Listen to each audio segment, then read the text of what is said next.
Hello.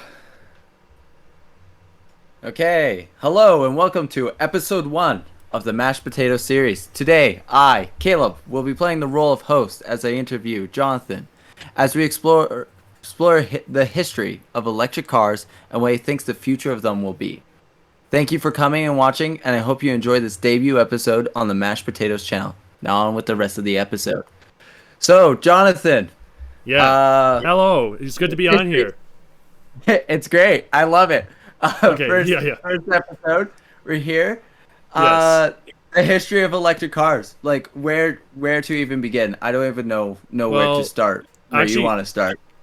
yeah. That's the thing about electric vehicles is there's a lot of interesting things about them and the car industry in general.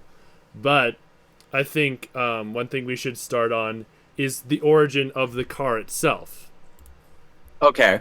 So, first, 1886, I believe, we go to the Carl Benz. And then Carl so Benz. this man was in Germany, right?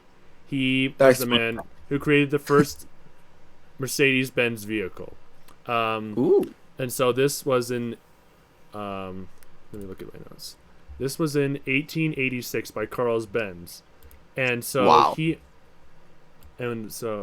first car we go, and this was this car. It was a single cylinder, I believe it was 2-stroke engine. And you know how much horsepower it made? How much? 0.75 horsepower. That's less than lawnmowers make today. Yes. It looks like a bicycle. Yeah, it does. But anyway, so this was the first internal combustion engine, which actually, Wow. yeah. And the internal combustion engine was actually, you know how they, and you know they're pretty simple. Most people know how they work. You put the gas in, Yeah. it ignites it, and it goes and it makes rotations, right? And they were first It makes used. cars go fast. Um, exactly.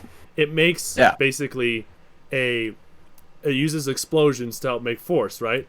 But actually, they Mhm. also use this for internal combustion engines, internal steam engine. But they also use the same concept for steam engines. Oh, I had no idea. Yeah. So actually, the how steam engines worked. Actually, this is a better visual. Nope. Nope. Stop. Thank you, Google. Thanks, Google. So they're the hot coals here, right? And so Okay. they heated through tubes in the steam engine, and there was water in it, right? So whenever a train stopped at a train station, there was water that filled it, and then they also filled up the coals in the coal car, right? And so, How did I not know this beforehand? okay, anyway, so that hot water, the hot water went into the piston. See right here? Mhm. It built in, it pushed it forward, and then all the steam, once the piston got past a certain point, it released into the exhaust. Okay. And so the thing about it too is that I don't know if you saw if it showed in this graph or not, but also the exhaust from the smoke from the coals as well was combined with the steam from the piston to the exhaust port right here. Oh. So Okay. it was a combination of steam and smoke basically. Huh. So So anyway, how does this tie into cars again? so the internal combustion engine was invented, right? Early 1800s. They used it for cars and they used it for steam engines. Actually, fun fact, there were steam powered cars in the early 1800s. Wait, really? Yeah, they weren't very popular, but they did exist. They were heavy tractors basically. Interesting. And so they I had an article open basically about the statistics of shoot. I had Huh. statistics about the amount of cars in the early 1900s that were gas powered, electric powered, and steam powered. And So so like steam powered car, would you have to be like shoving coal in with like your right hand as you drive with like your left hand and like yeah. went along, or like how did it work? Well, I think the thing that made steam cars so ineffective was they were heavy they're extremely inefficient, and they were bulky, basically. Like that, there was a conversation between Thomas Edison actually and Henry Ford, were both very good friends. Thomas Henry Ford was actually working at the Edison company, and they got to know each other, and so give me a moment here. Huh. Thomas Edison and Henry Ford. They actually worked together, I think, to build an electric vehicle at one point. Wow. And Wait. so, Tesla and Edison worked together? no, not Tesla. Henry Ford and Edison. Oh, Henry Ford. Sorry, Henry Ford. Wow. Yeah. Okay. So yeah, here if I go off my notes, in even Henry Ford. Okay, so according to this article, there's Edison, I think, right there, and I don't know if that's actually Edison. Yeah, there's Edison and Henry Ford. They built the. They had Ford actually. They found uncovered photos of a prototype Model T that was electric. What? Yeah. So of course you know the Ford Model T, one of the best-selling cars of all time, was gas powered. Yeah. Of 4-cylinder, course. like 20 horsepower. But Yeah. Ford was Good old actually but then of course they were testing, they even Mr.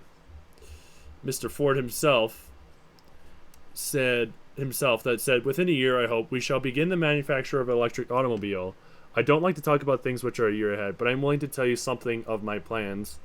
The fact is that Mr. Edison and I have been working for some years on an electric automobile which would be cheap and practical. Cars have been built for experimental purposes, and we are satisfied now that the way is cleared to success. The problem so far has been built a storage battery of lightweight which would operate for long distances without recharging.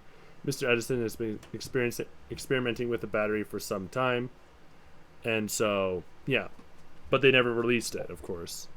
So electric cars are really just an old idea since the beginning of cars. Mm-hmm. Electric vehicles were kind of the idea from the beginning.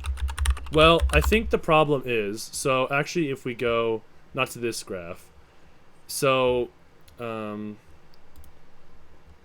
to this article, so the fun fact is actually about, in their peak, in their heyday, about 1/3 of all vehicles in the early 1900s were in fact electric. And so the problem with them that they encountered actually is what I wrote down. 1/3? 1/3 of cars. Mm-hmm. 1/3 of cars on the road by the mid-1910s were powered by electricity. What? Yeah, I know, it's insane. I didn't even know this until I researched this. No way. I don't believe you. Let me show you. We had, so, oh yeah, no, there was not this article. So, this is like an example of a electric car right here. It's like a small little carriage right here. But, Oh my goodness. so, here, let me see if I can find the numbers here.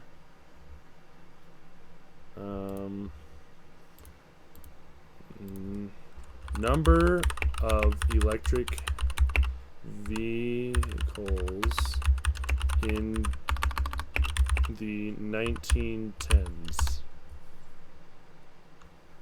How many vector? Okay, so here we go. This is what happened. Oh no.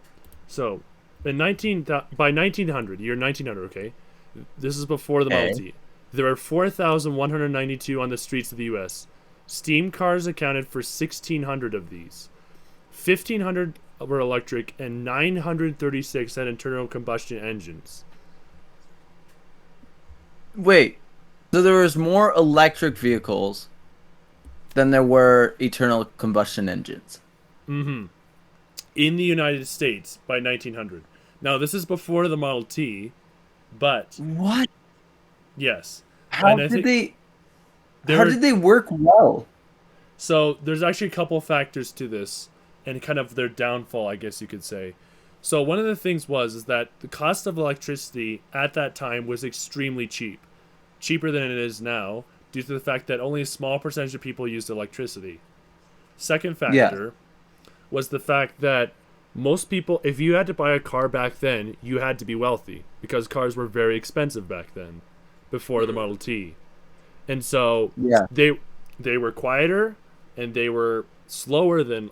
Well, actually, that's not true. I just read an article. So if you go to They weren't electric cars weren't slower than gas. no, well, so according to this article, not only that, but early EVs were so light, some could travel over 50 miles on a single charge. So they didn't have the best range compared to modern lithium-ion batteries, but they were slower than gas cars, but they were quieter. And then Interesting. and they could also, Okay. but some could get up to 60 miles per hour, which was actually the first car to reach 60 miles an hour was an electric vehicle. Electric vehicles are that old. It is not a new thing at all. What led to their downfall? Yeah, so there Like, were actually a why couple. were they not popular? So there's a couple things actually that led to their downfall. So one thing is, as you can see in this photo, they were marketed towards women basically. So Huh. they were the cars that were like quiet, comfortable, less maintenance required because all you had to do was battery, motors, and a couple other things to maintain them. Yeah. They were also about the same price as gas ones, if you're talking about the high end ones, and they so basically, and the problem was that if you lived in an area that didn't have access to electricity, there was no reason to buy an electric car. And it wasn't until the year 1925 that half the households in the United States had electricity. So Okay. before then, I believe, I don't know if it's Roosevelt or Wilson that here we go. So a factor, and okay, basically, and gas cars were more kind of marketed towards towards men, right? So they, the adventurous guys, the bold guys, and so the kind of gendered stereotypes kind of made the downfall of the cars because the feminist movement in the 1910s and 1920s kind of caused them to like, oh, we should buy a car because we're just as good as men, right? And Yeah. And I guess because of the war, like World War One, they wouldn't have been efficient at all because you're in a place with no electricity, and so therefore more gas powered vehicles Yeah. were made to support the war effort. So, and also the fact that there's this thing called if a New Deal. So basically, I think it was government placement of electric infrastructure. If it had developed faster, they might have survived longer. Oh, But- okay. Yeah, but you can see here the price of electricity has gone up over time. But I think let me read my notes again. But I think also one thing I forgot to cover as well, a real reason why we even switched to cars over horses in the first place was just before cars. So it's the 1800s, right? Or 1900s, early 1900s. And everyone Yeah. used a horse. Everyone used a carriage. And the problem is that every horse has to poop and pee. And so each horse let me look this up again. I think I remember how much manure does a horse make? Quite a bit, enough to clog up the streets in a busy So- city. About an ounce of feces and 3 fluid ounces of urine per pound of body weight every day. 1,000-pound horse would put 31 pounds of feces and 2.4 gallons of urine daily. And how many horses were in New York City in the 1800s? Wow. So about 170,000 horses were in the city at one point in time. Oh my goodness. So that's So what? Okay, that's gonna be like so so once mil- 71,000. 170,000. But so hundreds of thousands of horses, and these are the big cities, right? Like New York City. Yeah. Hundreds of thousands of horses with each one making tens of pounds of manure and urine down the streets. Wow. So basically, Millions of pounds a day. all the cities, not the rural towns, the cities basically became outdoor stables, is what happened. Oh my goodness. And so basically, and then on top of that, people were walking over it, right? Horses were walking over it, and so it was pound down into a fine dust. So not only was it stinky, was it smelly, You're breathing it. you're breathing it, it gets into your eyes occasionally, and what's even worse, it apparently got into the water occasionally as well. Oh my goodness. And so living in the city was horrible. And a lot of fleas and illnesses, a lot of them are born in manure. And so it was not good to live in the city with horses. And so by the That time, makes so much sense. and if you have this constantly going, actually, fun fact, there was an article that they posted in the early 1900s where the guy predicted that the city would be buried underneath him 9 feet of manure if this kept going for decades, because Yeah, it you know, would. build up for so long. And so clearly this wasn't the best issue. I mean, A there hundred and was. 70,000 horses. And it's the same with London too. London, New York, Boston. What's another big city at the time? You know, you got Amsterdam, Paris. All the big cities had to deal with this issue because everyone used Yeah. horses. And so, let me look up here. So the reason to switch over to cars was literally manure. I mean, I Well, know there was other reasons, but I never yeah. knew that piss could be such a big factor Mm-hmm. in And that. poop. That's wild. Yeah, but let me show you. So it didn't. So if you look at this graph right here, horses had about, I think this is probably for North America, like 20 to 30 million users before, after the launch of the Model T here in 1908, it just skyrocketed and overtook the horses. And so, if we look streets before and after cars, like here, let's see this image here. So if we look at this image here, this is what, oh no, that's not a good example. Yeah, I was gonna say, I was like, I don't really see much of a difference. Yeah.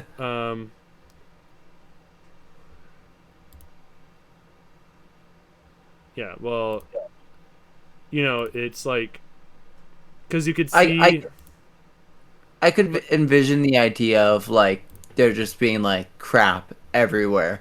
and also Like, on top of that, not only were you dealing with that many horse maneuver, there were hundreds of dead horses you had to deal with. Some of them were left for oh, days, and they were rotting, and they were nasty, and so that's not even have to do with electric vehicles, but just gas cars in general. They had to switch to, and so yeah. yeah, hmm and so here, let me see.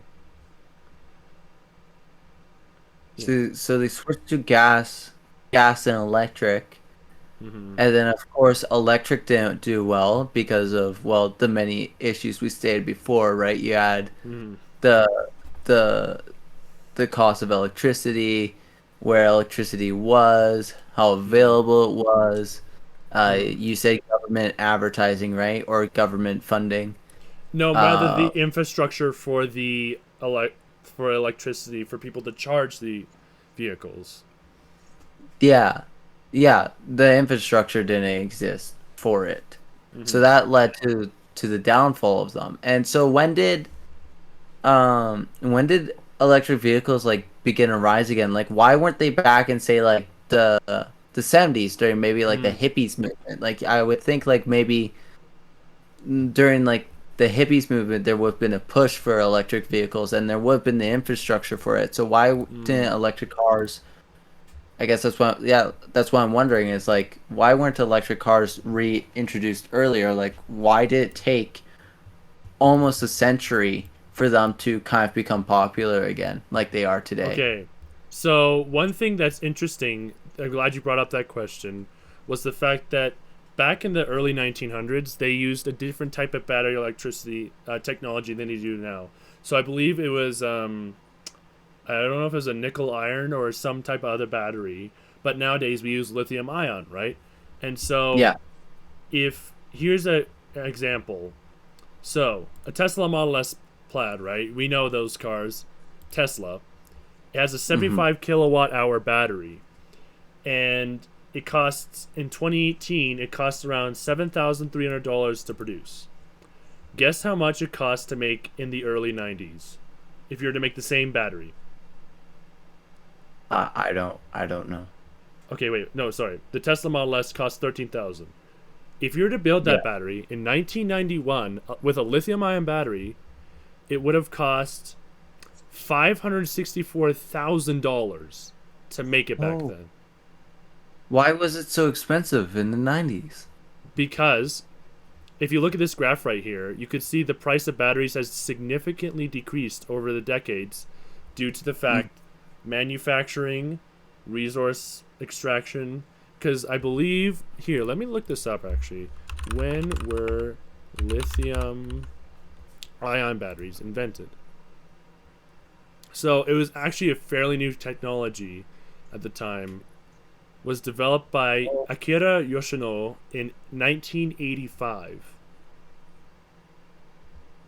So Interesting. lithium ion is not like insanely new, right? Like we've had it for a while, but just as time goes on, it's become vastly cheaper due to its adoption and rapid adoption and Hmm. manufacturing, and also just the price per kilowatt hour. You can see right here, um, like it costs about $6 per kilowatt hour. Well, nowadays, oh wait, since 1992. Wait, where's the? This is a bad graph. But anyway, so Nowadays it's a lot cheaper. but yeah, that's a good question because they had the infrastructure in the 1970s, and they had the oil crisis and the batteries. But I was just reading before you came in here about how. Let me see if I can find it. Um, Showing off his search history, I feel privileged. yeah. So yeah, this isn't the article I wanted. But anyway, GM actually was so they did actually make electric vehicles in the 1900s. GM electric car 1990s. How did they work without lithium batteries? So yeah, so you see this terrible looking car right here? Yeah, it looks like crap. That was the first electric vehicle after an 80-year hiatus of not making electric vehicles.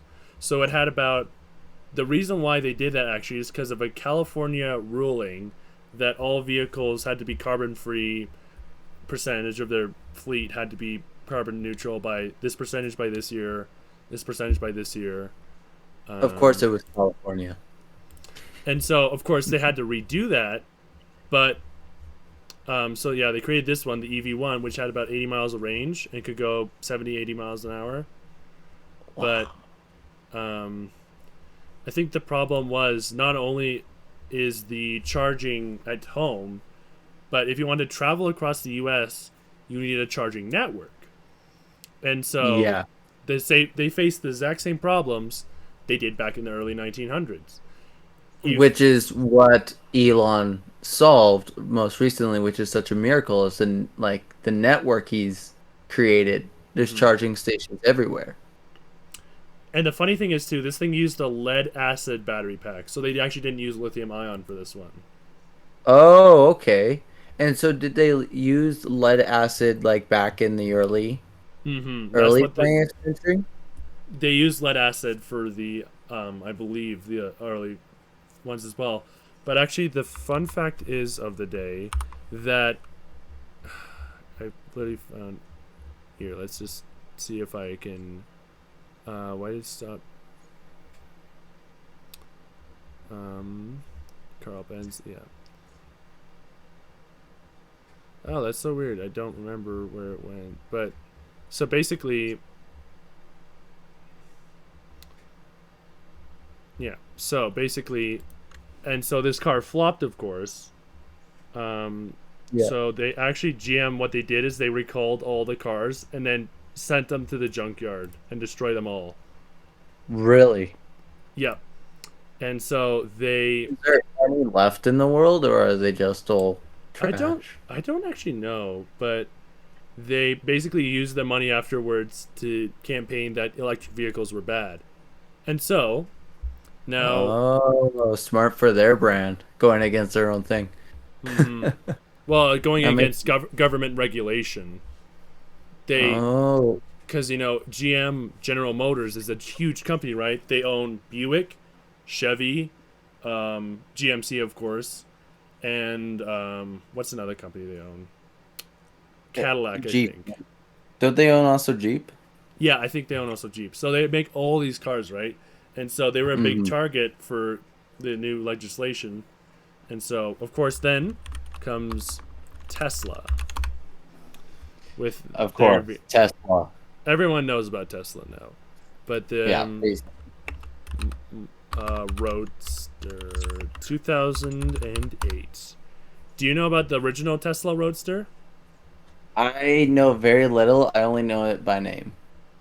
So this Elon Musk, right? He's a controversial guy, but we'll skip over that. He he sold PayPal for, wait, let me look this up. How much Was it like 2 billion or Musk something like that? sell PayPal for? Yeah, for $1.5 billion. That's a lot of money. I wonder what type of company he would build with that. And he used that money to found Tesla and SpaceX, basically. But the interesting thing about this is the first Tesla Roadster, actually, they only sold 2 or 3,000 of them, right? And what they Wow. did is they took a Lotus Evora, pardon me, and they put batteries in it. That's all they did. They just stole another car. Well, I think they worked with the company but they borrowed their design. Like, it looks exactly the same as the Lotus It does Evora. look exactly the same. And Well, what like, was the range in like the Tesla Roadster? let me actually look that up. So the Tesla Roadster had a 244-mile battery, which was not bad. Not bad at For all. two, so the thing about the Tesla Roadster that I think what made it interesting was the fact that it was the first car in a long time that was actually fun. It wasn't a car trying to appeal to everyone. It was just for rich people for a status symbol. 'Cause Oh, that's what they originally were, right? Like, electric vehicles were usually the rich people had them. And so this one sold for almost $100,000. wow. So it was that's kind of how they gain all their money, is by selling them just to the rich people. Yeah. And And kind of reverting, and then they kind of worked down. I remember listening to a podcast once. They kind of reverted down. So they started at the top, and they kept going down. The Tesla Model S, then the Tesla Model 3, and so and then eventually they'll make like a $20,000 electric car, right? Which is smart. yeah. So how long did it take for Tesla to release this vehicle? Because Oh, when was Tesla founded? well, I know it was founded in 2000. Let's just look up Tesla. If we go, it was founded in 2003 in San Carlos, California. Wow. So, So I was a wee little baby when this was made. so electric vehicles were popular way back when. So when I hear boomers complain about electric vehicles and how new they are, I can do an easy comeback now and be like, well, actually, your great granddad drove an electric vehicle, or might have heard about them. Um, Yeah. Yeah, I mean, that's so the interesting thing and then too is if they were poor, they probably didn't. If they were rich, they probably did. probably, yeah. And then there was what you said, like an 80-year gap until Yeah. GM released theirs, and then what? There was another 20, 30-year gap there Yeah, so until. So what? But when I was younger, I didn't really hear about Tesla. Like it wasn't popular. Why is it all of a sudden now? Like only since maybe 2017, 2018 that Tesla is all of a sudden blown up. I think it's here. So Tesla sales over time. So if we go to some images, we could see that they really, oh, that's a bad image right there. You can really see that they didn't start selling a lot until 2017, 2018. Yeah, And why is that? I think Why is it that's all of a sudden those 2 years that all of a sudden gained such popularity to the point now that almost every company is starting to come out with electric vehicles? Like just you boom, know, all of a sudden there it is. I think look, so here. You know the Model 3, right? We all know the Model 3. Yeah, of So, course. limited edition of the Model 3 began mid 2017 with the first production vehicle rolling off assembly on July 7th. 2017, 2018. So before then, Mm, it was just the Model S, right? So the Model S price. Here, let me look that up. Tesla Model S price. It starts at around. You could get around. It starts around 80,000. Tesla Model yeah. 3 is starts around 46,000. So Oh wow. the reason why the sales increased so much is because it became, even though the Model 3 is still a very expensive car, it started to Hmm. become more within the reach of American consumers. And the fact that, Do you, so like for example, um, 2012, 2,600 models sold. 2013, yeah. that was the original model when the Plaid was originally released. So, Yeah. um, and so here, let me look this up. Do you think the rise of all of a sudden Tesla and all that selling was due to like the entire climate change all of a sudden push? We got fight climate Mm, change push around the same time frame. I think, well, it's the fact that a lot of the modern, let's say, environmentalist movement was more established in the 1990s. Yeah. But I think it's a combination of government legislation, cultural change, and a lot of other things. But actually, let me show you. Due to Car- millennials growing up, electric vehicles have sold more. carbon emissions of gas cars compared to EVs.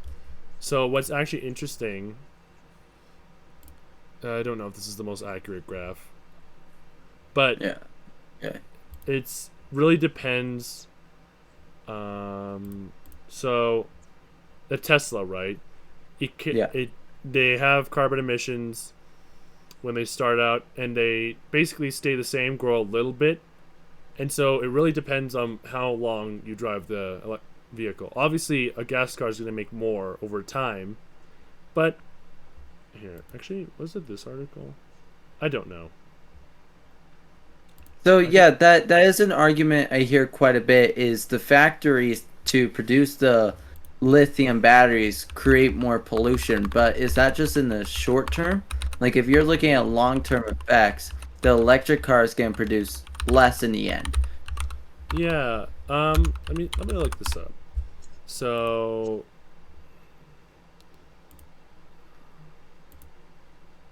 oh no, I don't want Google Scholar.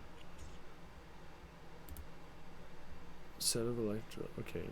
So I think the thing is that For example, a Tesla Model 3 holds 80 kilowatt lithium-ion batteries. CO2 emissions for a manufacturing battery range between 3,120 grams to about 15,000 kilograms, which of a But carbon compared emission. to gas But vehicles over a long period of time, I feel like that's a very small amount.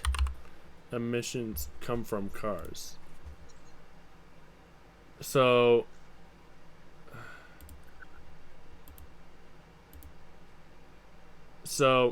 for example, a typical medium-sized family car would create about 24 tons of CO2 during its life cycle, while an electric vehicle will produce around 18 tons over its life.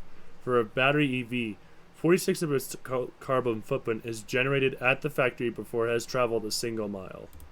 So Wow. I think it's also due to the fact that here in Colorado, we have coal, we have gas power plants, and those produce carbon emissions. But Hmm. the yeah, powering them, but it's also just yeah. So they still produce less, but it's also depending on what miles you have. Because, for example, come from hybrid cars.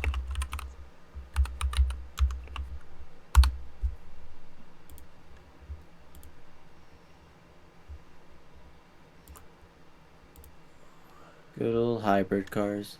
Do you Yeah. think everybody should just go with hybrid cars, or are they just a lot Hmm. worse? No, actually, I remember talking to. We know some people in Washington that have a Prius, and they get usually 40 above 40 miles per gallon on a hybrid, Wow. and so it's a. And I just saw. I don't know if you saw Marquez's Brownlee's video on the Ferrari 296 GTB, I did not. I haven't watched a few of his videos in a while. but basically, the newest version of this car is in fact actually hybrid. Really? It's a plug-in hybrid. So and the same with the SF90. Um, SF90. The And how many emissions do hybrid cars create? So basically it has like 7 to 8 miles of battery charge, and then it has this one has um a little 600 horsepower V6, and so it basically the advantages of electric is you get instantaneous torque, not infinite horsepower, but a lot of it. While gas, you get that reliability of the gas station network. You get of course, the feel of an electric, but you could switch between the two, electric drive and gas drive, and so yeah, normal hybrid drive as well. Hmm. Um, so yeah. And so, what do you think the future is gonna look like? Like, of course, you're seeing. I mean, there's Tesla stations everywhere. There's starting to be Ford stations everywhere. Do you Mm-hmm. think that the mass majority of America and Canada are going to be turning over to electric vehicles, or is there going to be a fight for gas vehicles to remain? Like, what do you think is going to happen here? Well, yeah, that's the big thing, the big question. I haven't been able to answer. I still have to do more research on this, but one thing I know, I think we can learn this from history, is if you mess with the gas industry, they mess with you hard. And Oh so, yeah, for sure. like, Just look at gas stuff now. It's crazy. they make gas companies make unimaginable profits selling gasoline, and cars and power stations are the two biggest sellers. And so if you try to take Yeah. that away from them, they're gonna be mad. Let me look it up. Oil industry prof- profits So you think there's gonna 2020. still be a push for gas hugely because of the oil industries, because they want to make their money. That because lobbying, but also the fact it's kind of two-sided because Mr. Joe Biden also is one of those guys. He's a lot like Obama in the way that he wants to switch America to electric vehicles. And Yeah. so, but I think, let me look this up actually because I wanted to research this. how much lithium is on Earth, and then how much lithium does a car battery need? Yeah, how much lithium is there left compared to how much oil, like natural gases, are left? So, how much lithium does an EV need? A lithium ion pack for a single electric car contains about 8 kilograms of lithium. Okay. And so.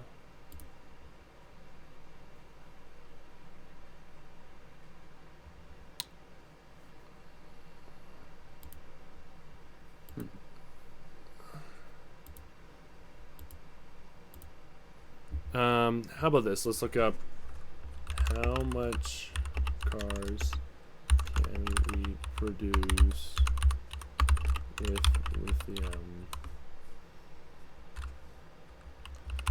ion battery. Yeah, because I'm curious about that. Like I never realized that for some reason my dumb head didn't clue in that there is a limited supplies of lithium. Yeah. And so Campaign Group Transport Environment says there's only enough lithium to produce up to 14 million EVs in 2023. So that's a lot of EVs, right? But let's That see is how that's quite a bit. many cars were sold in the US in 2021. 15 million. Oh, So in 1 year, we can run out of lithium to compensate for 1 year of car sales. So, um, yeah. wow. So there's not enough lithium left. Like what what would be the plan then? Like is there a different type of source we can come up with for electric Um, or are new. we kind of screwed in that department? That's the thing is you remember how I was telling you how they used to in the old cars they used to use lead acid batteries and now they use lithium ion. And so, Yeah.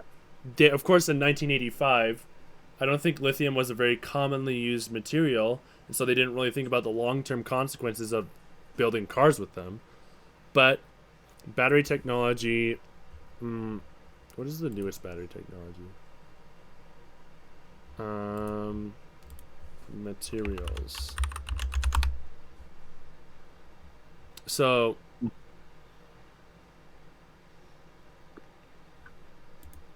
Is there so, anything new out? Like, are we discovering well, anything new? Or so according to this article, sodium ion batteries are emerging technology with promising cost, safety, sustainability, and performance advantages over commercialized lithium ion batteries.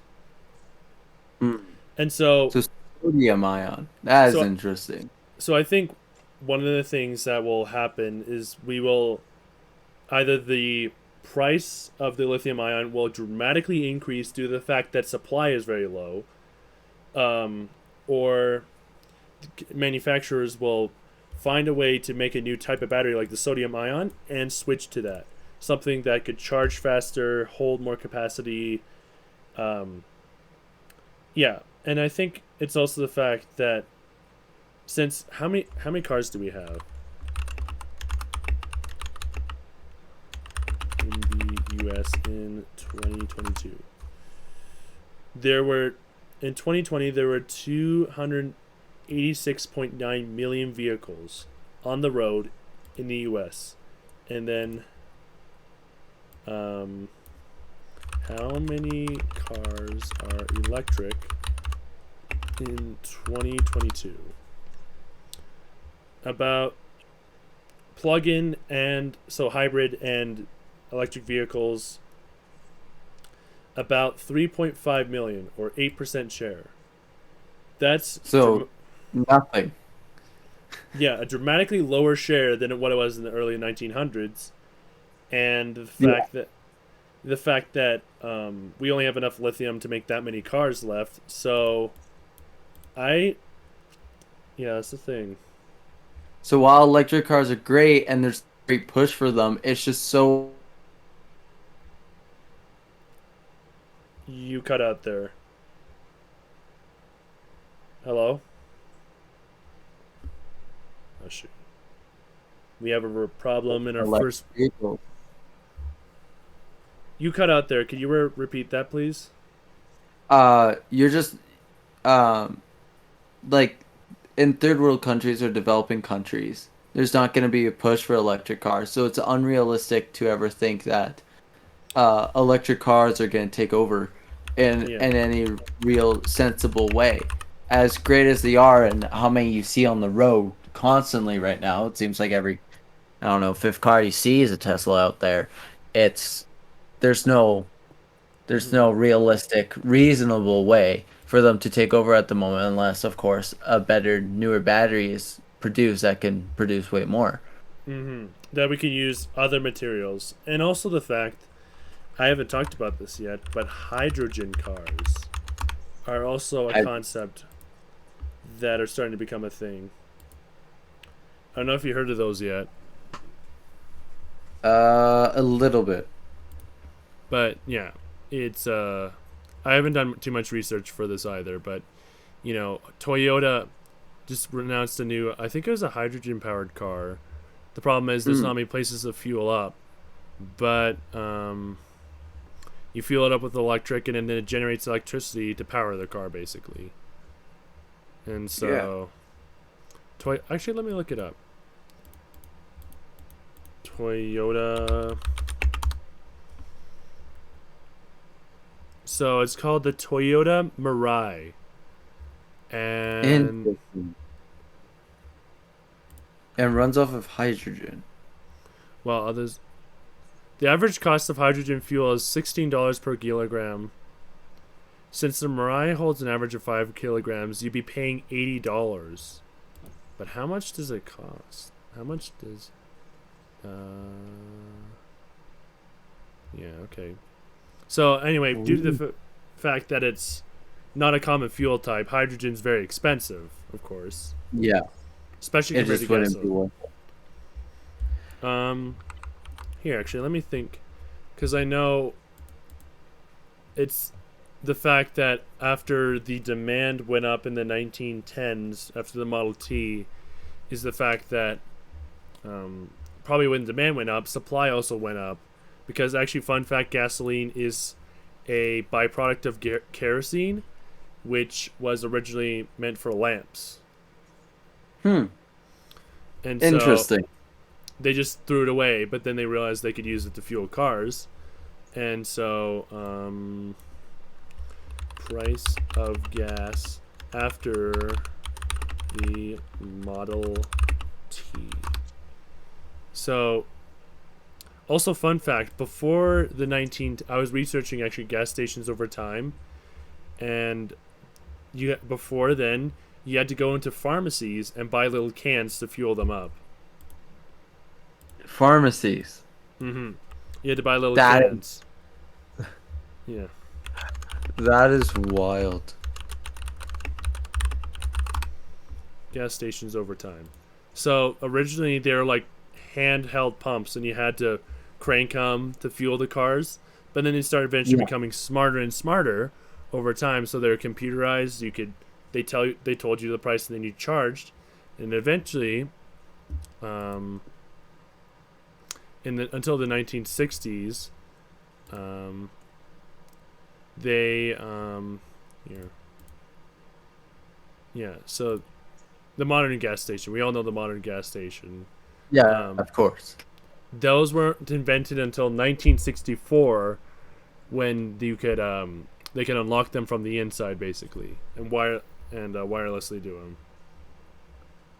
That is interesting. Huh. So, yeah.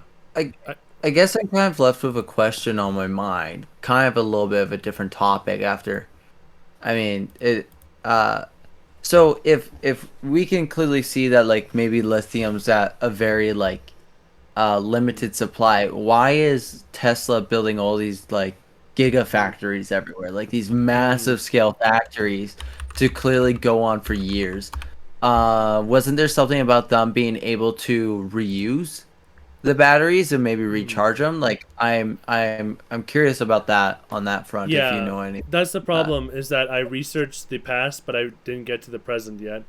But what I do know is I think what I think Elon Musk is very smart, and so what I do think is they're probably gonna eventually gonna have to find a way to find a new battery technology that'll sustain them into the future. Um, what here? Let me Google this. But what if you could recharge the batteries? What if the batteries were reusable? Like the lithium was reusable? Is that at all possible? Here, let me look this up. Can you recycle lithium-ion batteries? Should therefore be recycled. So lithium-ion batteries are recyclable, but the process is a bit complicated. This might be the reason you're struggling to find. Okay. Oh. So your average battery recycling plant, battery parts are shredded down into a powder, and then that powder is either melted or dissolved in acid. Interesting.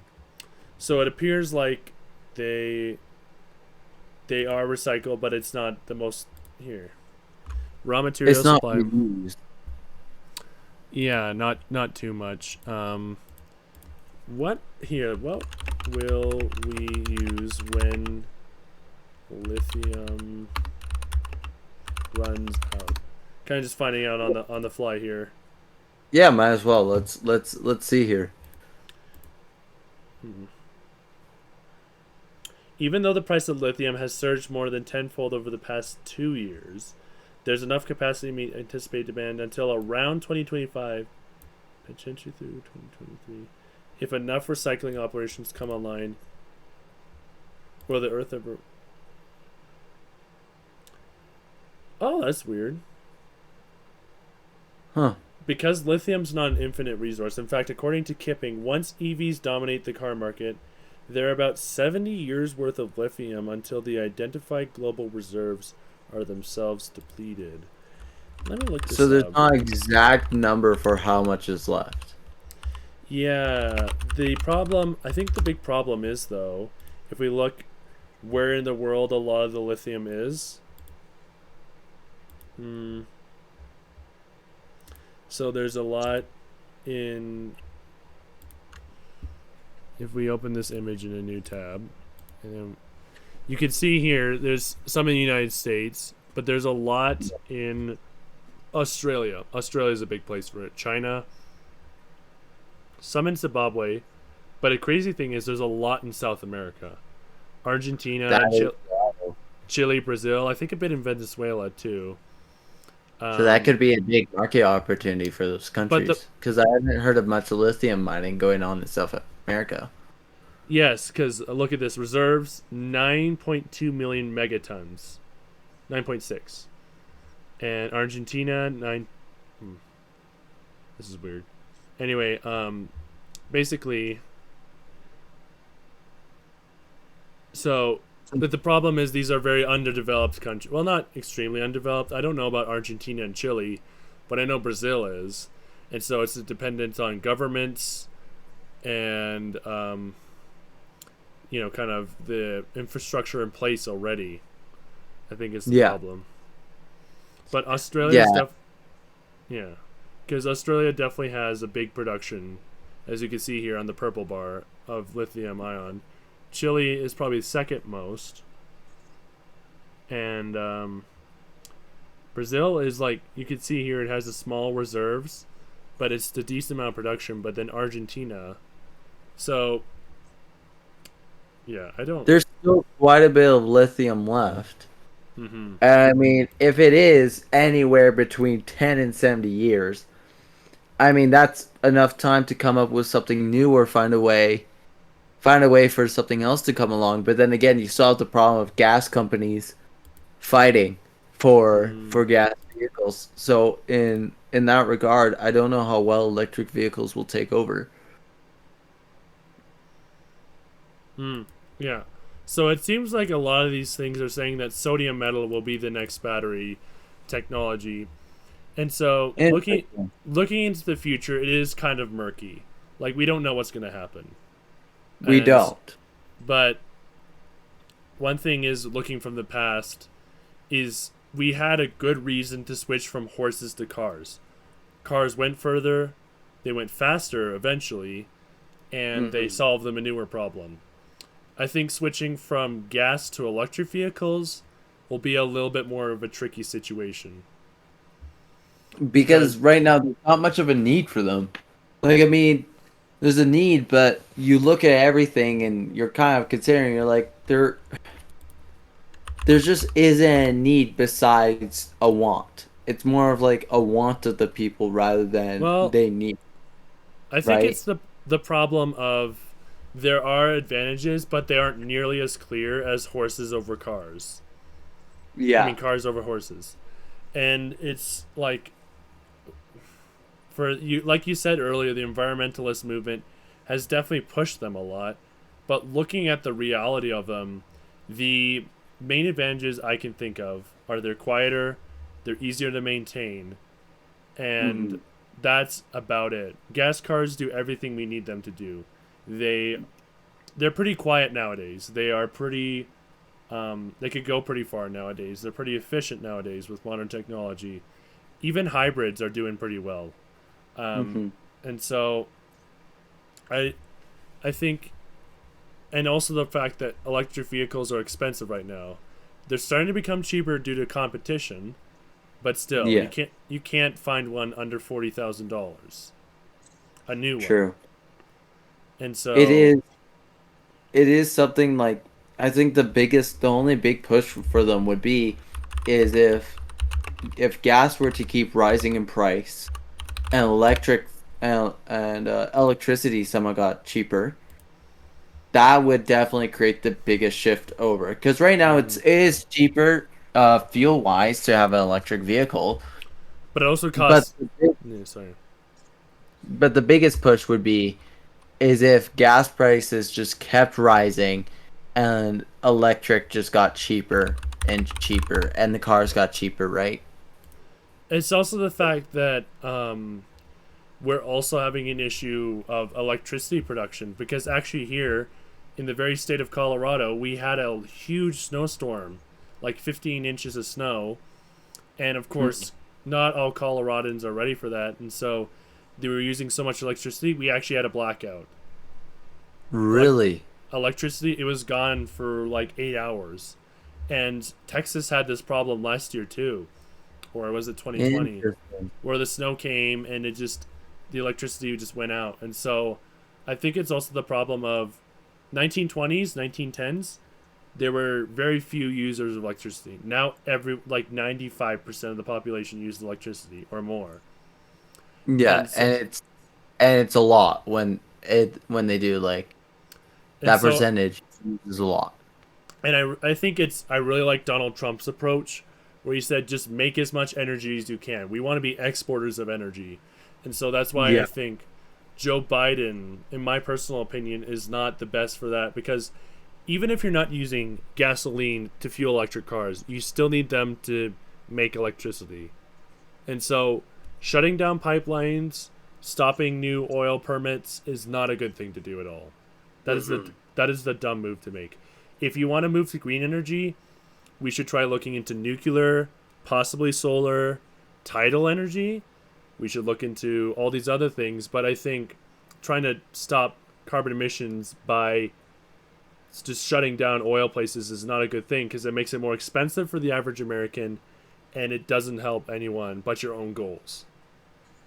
It really doesn't. It doesn't improve anything, especially when you look at the emissions overall.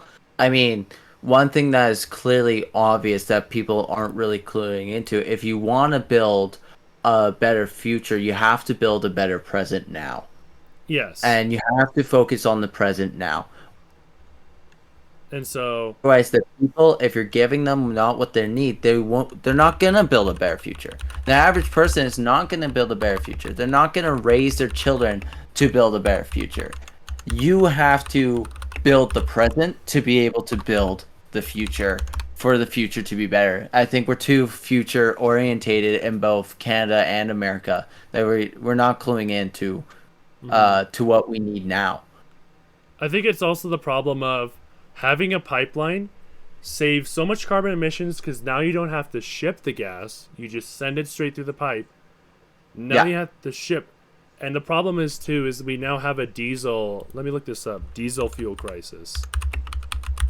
Yeah, the diesel fuels. That's pretty crazy. Because everything we need is running on diesel, and so diesel's the blue one, gas is the green one. You see right here, gasoline's like it went up. What is this? This is the last year. It's October. They spiked during the summer, but then they kind of went down. But diesel has just gone up radically. And a lot of things we need, trains and vans and transport trucks, all use diesel. And All use diesel. Our economy runs on diesel. and they all, and so if you increase the price of that, everything increases. And Yeah. so it's also globally tied in price as well. And so the US doesn't have a complete control over that, but they do have a large portion of it. They really do. Who makes the most diesel in the world? United States, China, India, and Russia make the most diesel. And so United States is definitely the most responsible for the prices. Yeah, 100%. Well, I mean, it's not also fair, right? The imports from Russia and China and them cutting up the amount Yeah. of barrels we're getting per month and per week and all of that, right? Like it's all tied together now. Yeah, with Everybody the relies on global. each other.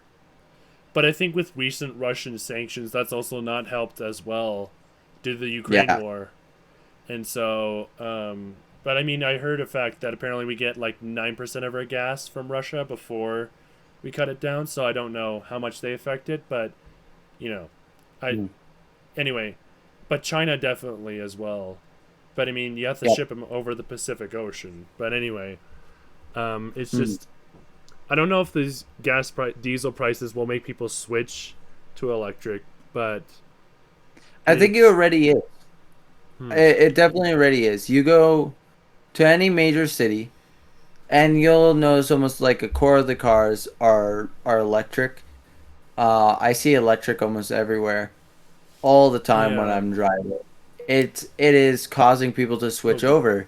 Because I saw this guy, he was like, I pay like $2 for a tank, technically, if you want to put into perspective, in my Yeah. electricity bill, right? Like, you go into that and you're like, oh my goodness, I could save so much. I could pay instead of $80 for a tank, I could be paying $5 to $10.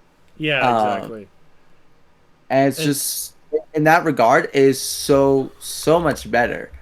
And it is forcing people to switch over to electric heavily. If you can't afford it, people are switching over. but let's go to Colorado Springs, Craigslist, Tesla. Let's just see how much we could buy a used Tesla for. Probably not much. There's not many Around- used on the market. Yeah, it's true. I could buy one for 27,000 from 2014. Okay. So these are some new and some used ones. They're still pretty expensive. Like I But can't. even then, when you think about it, 45,000 for a brand new vehicle is not bad, especially when you're like putting in the factors for repairs and gas. It's not bad at all. Like that's what I'm saying. Yeah. It's like if you can afford it, people are doing it. It's just a Uh, matter of how long. How long are people gonna push for electric vehicles? How long are they gonna care about it? Is this just a phase, or is it eventually gonna crash and go downhill like we see in history, where also we end up in a scenario where they're useless. They're simply a luxury, not a Yeah. a need. I think it's that, like, for example, here, key takeaways. Electric vehicles are gaining popularity and market share. In quarter two of 2022, EV sales accounted for 5.26% of the total auto market. It's up from 2.7% in 2021. So So- they had like a 3% increase.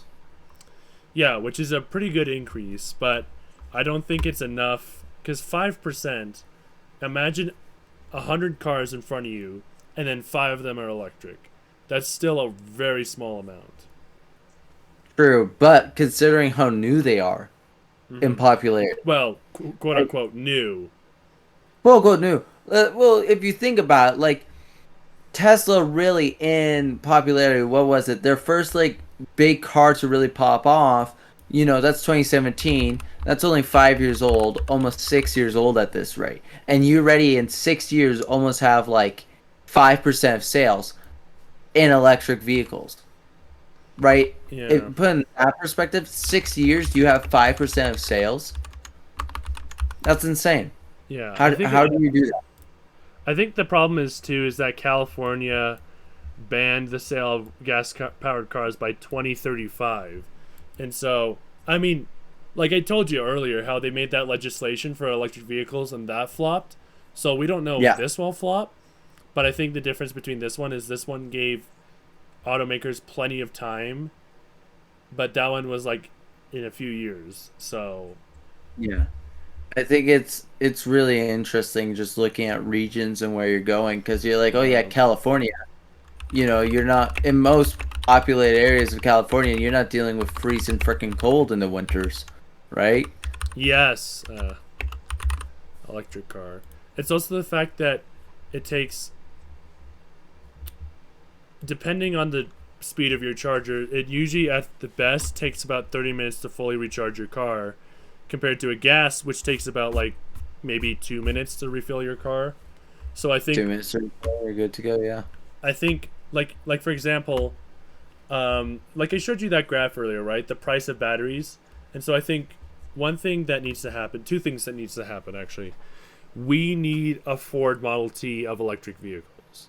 We need something that's cheap for everyone, that everyone can Mm, afford in the new or used market.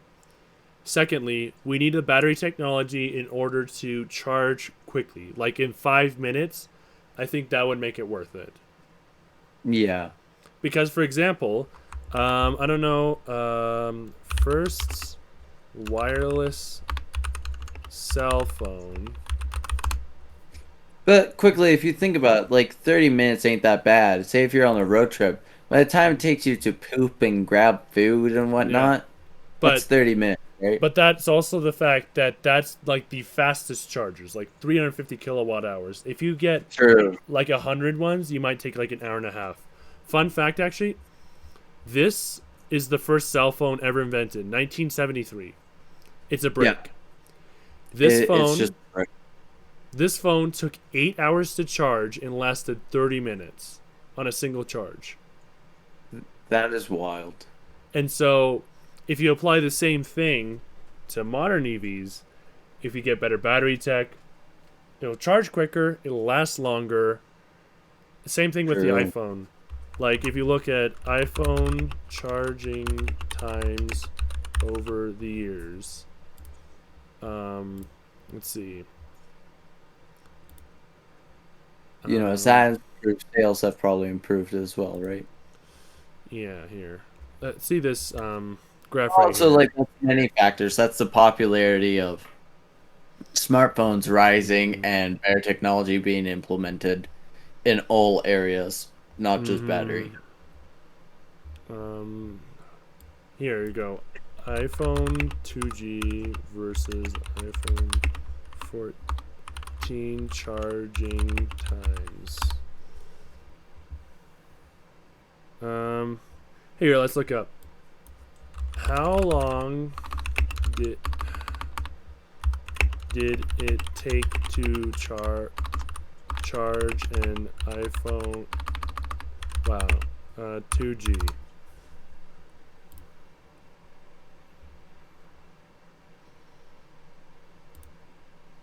It should take about 3 hours to fully charge using the USB wall adapter.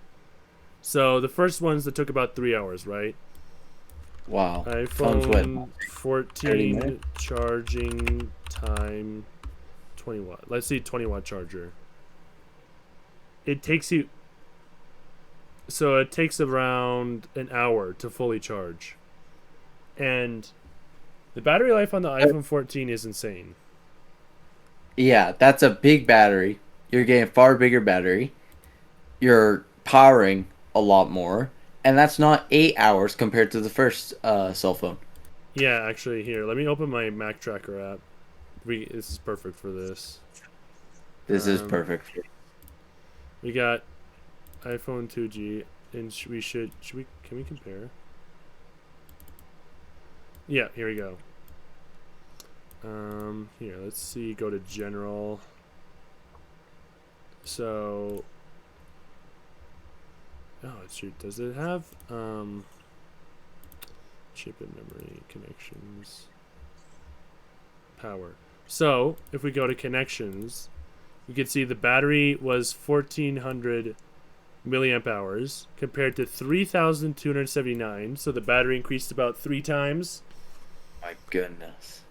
and the power adapter you could do 20 watts, while this one you could have up to 12 watts or 5 watt adapters.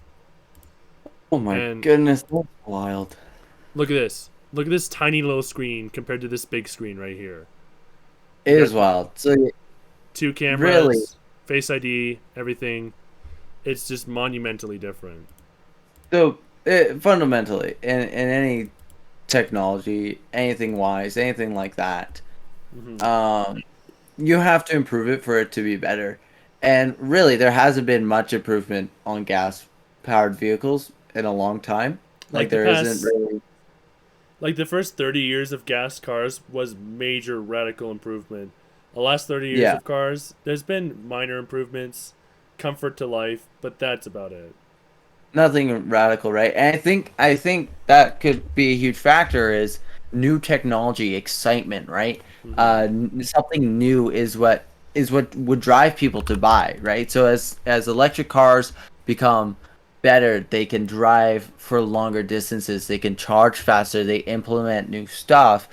That becomes a major selling point. Why? Because it's new, Hmm. because it is a rapid changing technology, and it's one of the biggest changing technologies in our time. Like it seems every year there's something totally crazy and brand new about electric vehicles coming out.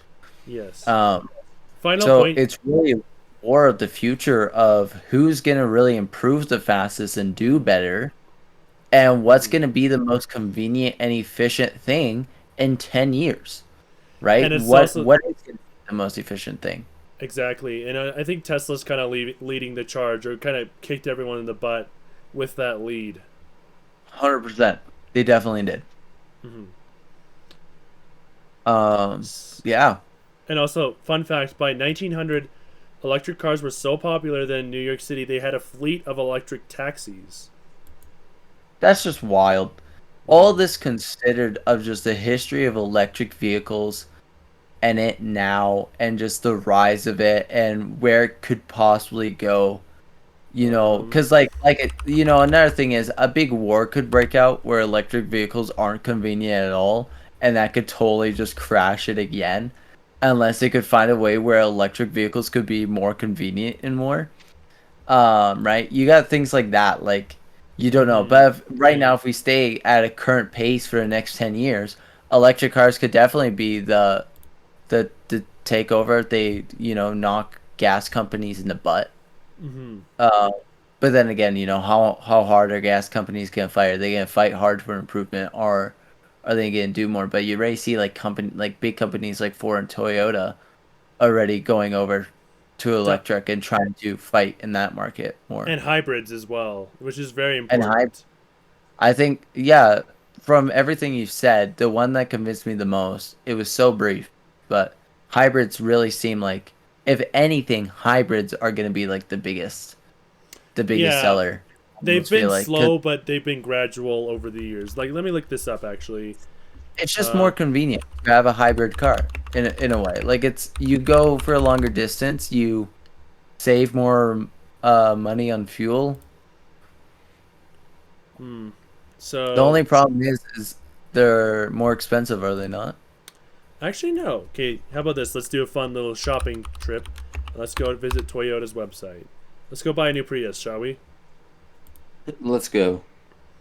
Let's go Toyota Prius Prime. Actually, so you could buy one starting at $28,000, Oh wow, so not bad at all.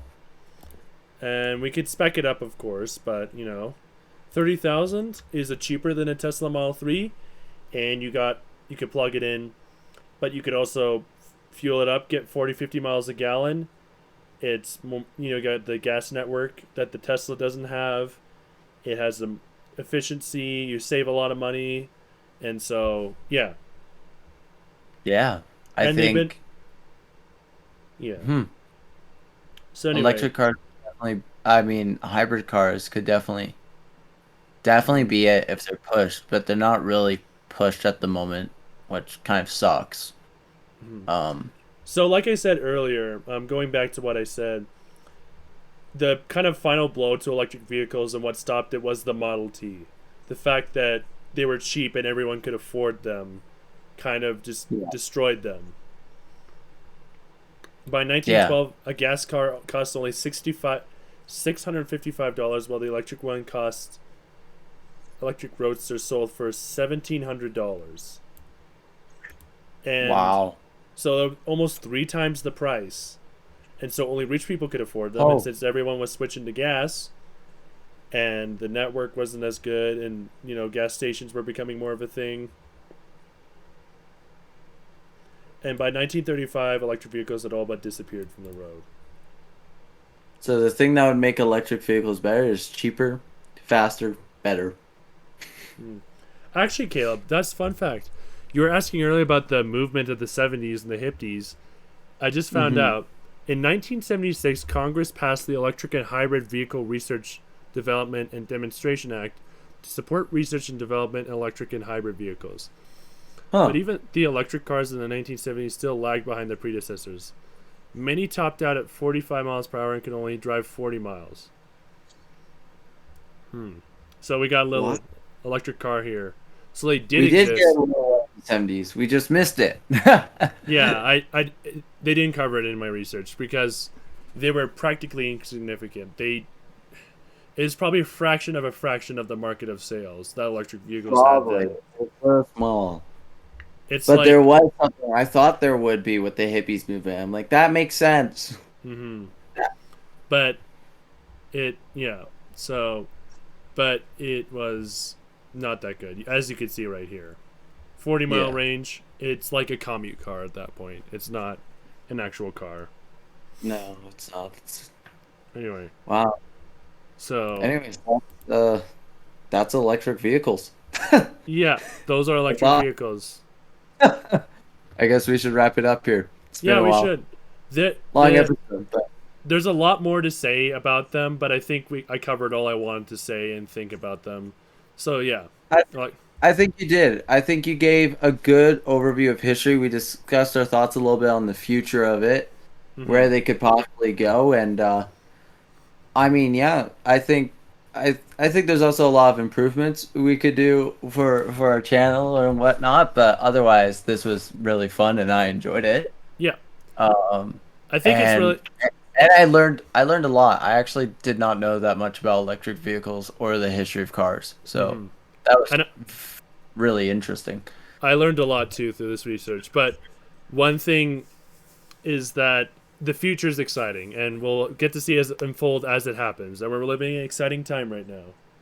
We really are. It's going to be very interesting to see what happens. I'm excited to see. Man, I want hybrid cars to win the race, but we'll hopefully get to see who wins. The market will determine it. It will determine it, and many other factors. But yeah, that is just electric cars. Two ordinary guys discussing random topics. Freaking love it. Well, it was fun talking with you. I hope you have a wonderful evening, Caleb. Yeah, I hope you have a wonderful evening too, Jonathan, and I hope anybody watching this had a good time and was able to follow along. Hopefully we weren't that boring. And yeah, so see you guys later. Goodbye for now.